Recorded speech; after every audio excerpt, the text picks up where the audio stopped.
Hi இது வந்து சோனு வந்திருந்தப்போ எடுத்த லாங் வீடியோ தான். லாங் வீடியோ ஃபஸ்ட் டைம் எடுக்கிறதுனால அதை எடிட் பண்ணி வாய்ஸ் ஓவர் கொடுக்க இவ்வளோ நாள் ஆயிடுச்சு. சோனுக்கு ப்ரான்னா ரொம்ப பிடிக்கும். ஸோ காலையிலேயே போய் சிக்கன் ப்ரான் எல்லாத்தையும் வாங்கிட்டு வந்துட்டோம். மார்னிங் பிரேக்ஃபாஸ்ட்டுக்கு பெசரட்டு தான் செஞ்சுருந்தேன். 2 பேர் அளவுக்கு சாப்பிட்ணுன்ட்டு க்ரீன் கிராம்ஸை வந்து 2 கப்ஸ் ஊற வச்சுருந்தேன் 8 hours. 2 grams green grams. நான் 3 சில்லி போட்டிருப்பேன் பிகாஸ் சோனு ஸ்பைசி சாப்பிட மாட்டா. இல்லைனாலும் நார்மலாக ஒரு 4-5 சில்லி போட்டுக்கலாம். 1 inch ஆஃப் ஜிஞ்சரை போட்டுட்டு கொஞ்சம் சால்ட்டை போட்டு அதை கிரைண்ட் பண்ணிக்கணும். ஜீராவை ஆட் பண்ண மறந்துட்டேன், அதையும் ஆட் பண்ணிவிட்டு தோசை மாவு எப்படி இருக்குமோ அந்த கன்சிஸ்டன்சியில் வாட்டர் போட்டு அதை கிரைண்ட் பண்ணி வச்சுக்கணும். பெசரட்டோட எப்போவுமே பீனட் சட்னி தான் நல்லாயிருக்கும். பீனட் சட்னிக்கான இன்க்ரீடியன்ஸுமே நான் ஆட் பண்ணிட்டேன். நான் யூஸ்வலாக பீனட்ஸை வந்து தோல் உரிக்காமலே போட்டுருவேன். பீனட்டோட ஒரு 4-5 ஒரு 150 grams பீனட் எடுத்திருப்பேன். அதோடையே நான் கொரியண்டர் அப்புறமா கார்லிக், சால்ட், தேங்காய். நான் சட்னியில் ஒரு 4 ரெட் சில்லி தான் போட்டிருப்பேன் பிகாஸ் சோனு ஸ்பைஸ் சாப்பிட மாட்டா, அஜயும் சுத்தமாக ஸ்பைஸ் சாப்பிட மாட்டா. ஸ்பைஸ் சாப்பிட்றவங்களா இருந்தால் ஒரு 6-7 சேர்த்துக்கலாம். கொஞ்சமாக புளி போட்டிருக்கேன், லைக் கொஞ்சம் ரொம்ப மினிமலாக எடுத்துக்கணும். அப்புறமா சால்ட்டை போட்டு அதையுமே கிரைண்ட் பண்ணிக்கணும். கிரைண்ட் பண்ணி முடித்த உடனே தோசையை போட்டு நானும் சோனும் உட்காந்து சாப்பிட ஸ்டார்ட் பண்ணிட்டோம். சாப்பிடும்போதே சீரீஸை பார்த்துட்டே சாப்பிட்டுட்டு இருந்தோம்.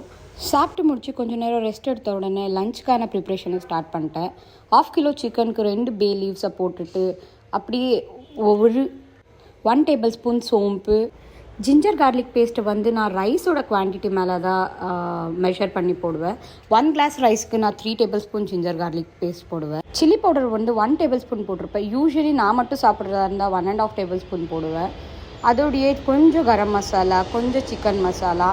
அப்புறமா நான் வந்து வீட்டில் இருந்தே அம்மா கிட்ட சொல்லி தேஜு பிரியாணி பவுடர்னு கிடைக்கும் மைசூரில், அதை வாங்கிட்டு வந்து வச்சுருந்தேன். அது வந்து 1.5 glass ரைஸுக்கு 1 packet யூஸ் பண்ணுவேன்.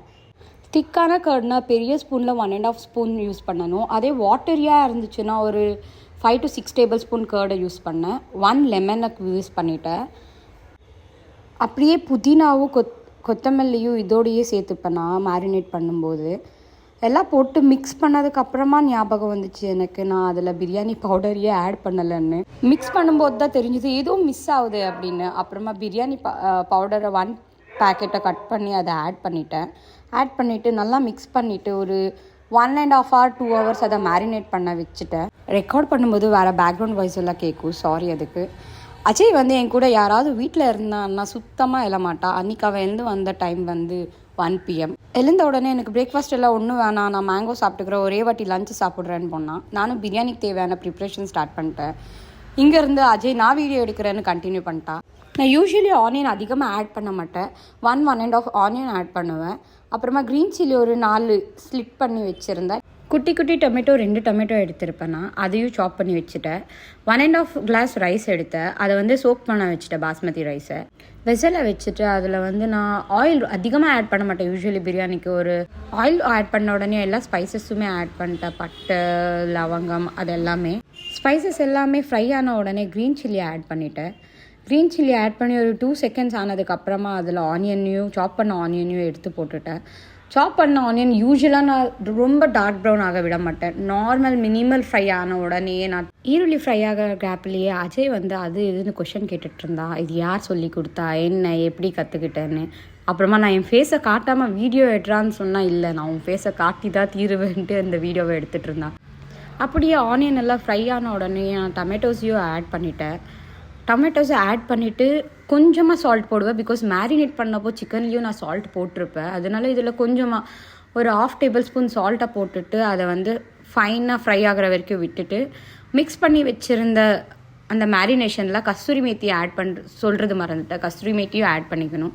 அதெல்லாம் டொமேட்டோ ஃப்ரை ஆன உடனே எடுத்து அதை போட்டுட்டு ஒரு 10 minutes விட்டுறணும். 10 minutes அதை நல்லா மிக்ஸ் பண்ணி விட்டுட்டு அது நல்லா பாயில் ஆகிற மாதிரி எண்ணெய் பிரிஞ்சு வரும்னு சொல்லுவாங்கள்ல, அந்த மாதிரி வந்த உடனேயே நான் வந்து வாட்டர் ஆட் பண்ணி விடுவேன். பிகாஸ் சிக்கனை நான் ரொம்ப அதிகமாக வேக வைக்க மாட்டேன், லைக் 20 minutes அந்த மாதிரியெல்லாம். 10 minutes மேக்ஸ். அப்புறமா தண்ணி போட்டதுக்கு அப்புறமாவும் சிக்கன் பாயில் ஆகுன்றதுனால நான் எண்ணெய் பிரிஞ்சு வந்த உடனேயே தண்ணி ஆட் பண்ணிட்டேன். யூஸ்வலாக நான் 1 glass பாஸ்மதி ரைஸ்க்கு கிளாஸ் 15% வாட்டர் எடுப்பேன். பட் அன்றைக்கி நான் மறந்தே போயிட்டேன் பாஸ்மதி ரைஸ் ஊற வச்சது. ஸோ நார்மலாக நம்ம எப்படி ரைஸுக்கு எல்லாம் வைப்போமோ அந்த மாதிரி தண்ணியை போட்டுட்டேன் ஆல்ரெடி. அதுலேருந்து இப்போ என்னால் தண்ணியும் எடுக்க முடியாது. பிகாஸ் 1.5 கிளாஸுக்கு நான் வந்து 3 கிளாஸ் வாட்டரை போட்டுட்டேன். சரி ஓகே, நம்ம தானே சாப்பிட போகிறோம், அஜய் நானும் என் தங்கச்சி தானே, சாப்பிட்டுக்கலாம் அப்படின்ற மாதிரி தான் செஞ்சிட்ருந்தேன். அதெல்லாம் போட்ட உடனே ஒரு 5 மினிட்ஸில் அந்த வாட்டர் பாயில் ஆகிற சவுண்ட் வந்துருச்சு. அப்போது ரைஸை தூக்கி போட்டுட்டேன். நான் ரைஸை போட்டுட்டு ஒரு 15 மினிட்ஸ், மேக்ஸ் 15 மினிட்ஸ் தான் ஆகும் பாஸ்மதி ரைஸ் குக் ஆகிறதுக்கு. அப்புறமா கேஸை ஆஃப் பண்ணி தம்மை வந்து 10 மினிட்ஸ் வச்சுருந்தேன்னா. வச்ச உடனே பார்த்தா தண்ணி அதிகமானால் குழஞ்சிருமோ ரொம்ப அப்படின்னு யோசிச்சுட்டே ஓப்பன் பண்ணேன். ஆனால் இல்லை, நல்லா தான் வந்துருந்துச்சு. நாங்களும் கிணத்த காணுன்ற படத்தை பார்த்துட்டே அன்றைக்கான லஞ்சை சாப்பிட்டோம். லஞ்சை சாப்பிட்டு லேசியாக ரெஸ்ட் எடுத்துகிட்டு இருந்தேன், கம்ப்ளீட்டாக ரெஸ்ட் எடுத்துகிட்டு இருந்தேன். பிகாஸ் மார்னிங்லேருந்து கண்டினியூஸாக அது இதுன்னு வேலை செஞ்சதுனால. படத்தை போட்டு அஜய் மட்டும்தான் பார்த்துட்டு இருந்தான்னு நினைக்கிறேன். நானும் என் தங்கச்சியோ காசிப்பில் இறங்கிட்டோம். அது அப்படி இருந்துச்சு, இது இப்படி இருந்துச்சு, ஃபோன் எல்லாம் காட்டி பேசிகிட்டு இருந்தோம்.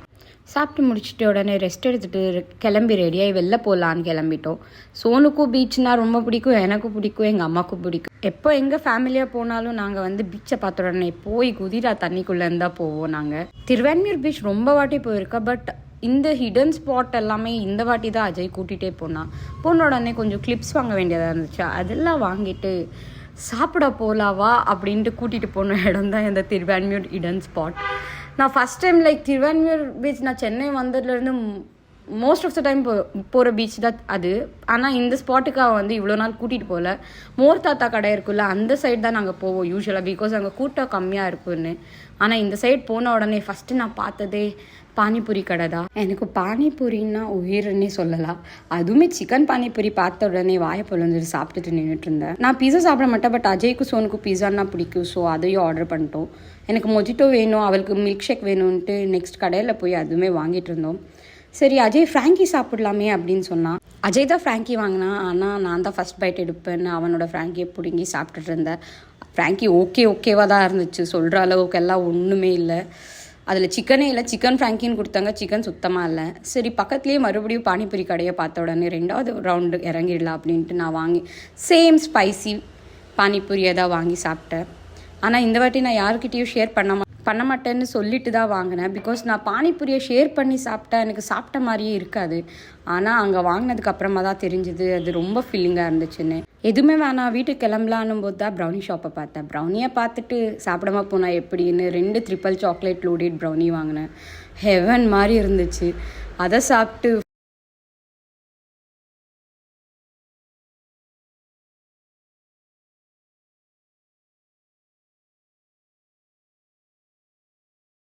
கொஞ்ச நேரம் பீச்சை பார்த்துட்டே ரெஸ்ட் எடுத்துகிட்டு இருந்தோம். தங்கச்சி அப்படியே கூப்பிட்டா வா போய் விளையாடலான்னு. நான் சொல்லிட்டேன் நோ அப்படின்னு. ஏதோ ஈவெண்ட் நடக்க மாதிரி இருந்துச்சு, அதுக்கான ப்ரிப்ரேஷன் எல்லாமே பண்ணிட்டு இருந்தாங்க. கொஞ்சம் நேரம் 1 hour 2 hour ரெஸ்ட் எடுத்துட்டு நானும் சோனும் தண்ணிக்குள்ளே இறங்கிட்டோம் போய் விளையாடலாம் அப்படின்ட்டு. அன்னைக்குன்னு பார்த்து நான் ஒயிட் ஷர்ட் போட்டதுனால தண்ணிக்குள்ளே ஃபுல்லாக போக முடியல. ஆனாலும் கொஞ்சம் நேரம் நல்லா என்ஜாய் பண்ணிட்டு, அஜயை எவ்வளோ கூப்பிட்டாலும் அஜய் தண்ணிக்குள்ளே வரமாட்டான். அஜய்க்கு வந்து பீச்னாலே போரிங் பிளேஸ் தான் அவனுக்கு. ஆனால் எங்களுக்கு பீச்னாலே ஹெவன் மாதிரி தான் ஃபீல் ஆகும். போறோம், தண்ணியில விளையாடுறோம், என்ஜாய் பண்றோம், அந்த மாதிரி தான் எங்க மைண்ட் செட்டே இருக்கும். எனக்கும் என் தங்கச்சிக்கும் போய் நல்லா விளையாண்டுட்டு அங்க இருந்து ஒரு 1 hour 2 hour டைம் தண்ணிக்குள்ளேயே டைம் ஸ்பெண்ட் பண்ணிட்டு நாங்களும் கிளம்பி வீட்டுக்கு வந்துட்டோம். கிளம்பி வீட்டுக்கு வரும்போது டைம் வந்து ஆல்மோஸ்ட் ஒரு 11:30 12 ஆயிருக்கும். ஃபர்ஸ்ட் டைம் லாங் வீடியோ எடுக்கிறோம். இது கரெக்டா இருந்துச்சா இல்லையான்னு எனக்கு தெரியல. பட் நெக்ஸ்ட் வாட்டில இருந்து பெட்டரா கொடுக்க ட்ரை பண்றோம்.